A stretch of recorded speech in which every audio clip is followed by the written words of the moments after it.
Great. Good to see you guys. All right. Doug, this is a couple of games without Dennis. Just how difficult has that been to try to figure out how to get that second unit going? And it does feel like it's affected Malik pretty heavily. Yeah, it's difficult. I mean, Dennis, he is really hunkered down and taken control of that second unit, scoring, getting guys in positions, understanding like different things that we want to run. Just the overall organization of that is mightily important, because when we're random, it's point per possession is one thing, and when we're organized, points per possession is something else. So, it's been tough, but it's always a next man up mentality, and hopefully we get it back soon. Doug, given how last game went against Memphis, when you're coming into this one, how much do you review that film compared to sort of just having flushed it or use it as motivation? That film, I don't even know where it's at. These guys are pros, man, so you don't need that type of motivation. That actually it should help you more than anything. Yeah. Doug, getting back to Dennis, just curious, when you made that transition and moved him into that second unit, was there like a conversation that you had? And because it looks like he plays a lot more kind of free in the sense of like looking for his own offense, being aggressive there. But was there a conversation, or did he just assimilate quickly on his own?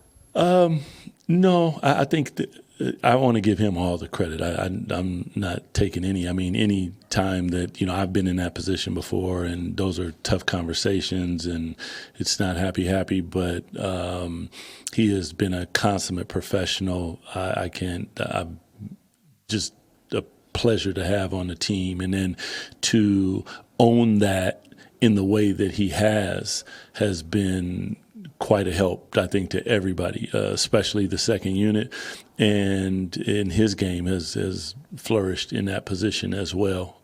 So it's been a blessing for us, and you can obviously see the clunkiness sometimes when he's obviously not in there.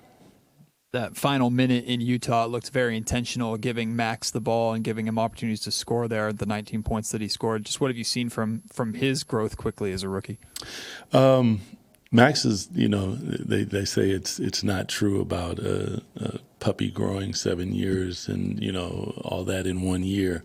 But just the way that he is continued to mature, like you can see it, which is, for me, like when I'm watching the film, he's growing right before your eyes. And there's the confidence part. There's the understanding piece. There's the communication with his teammates. There's the physicality.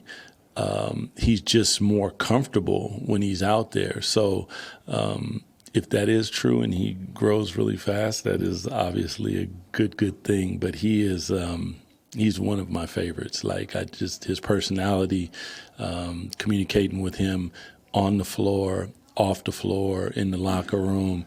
I truly enjoy Max. His parents really did a good job. He's a hell of a kid. Yeah.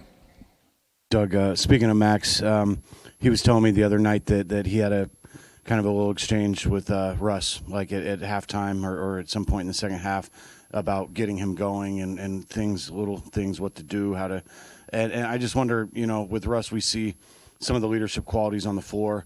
Like, how about behind the scenes, stuff like that you see from him in that way? That's the part of Russell Westbrook that nobody gets to see, and it's his ability to sit in. He sat in with Coach Mike Miller when he was talking to the bigs about when they play together and, understanding where to be in different calls. And, when your point guard does that, now it means more, because it's not just the coach talking, it's also the person who's on the floor executing said possession. Then just his willingness to speak, period, in the locker room is a really, really positive thing. Like there's been so many positives about Russell. He is I love him personally. Like, sign me up. Doug, as far as individual defense, a lot of your younger players are really doing, like their numbers say that they're doing a good job, especially Neek, even Max, Keegan, Keon. Like, how difficult is it to balance that some of the young guys are doing what you're asking and some of the older guys are struggling on that side of the court and trying to make sure that you're keeping everyone happy? Listen, man, this job ain't about keeping people happy. That's probably one of the things that you learn quickly.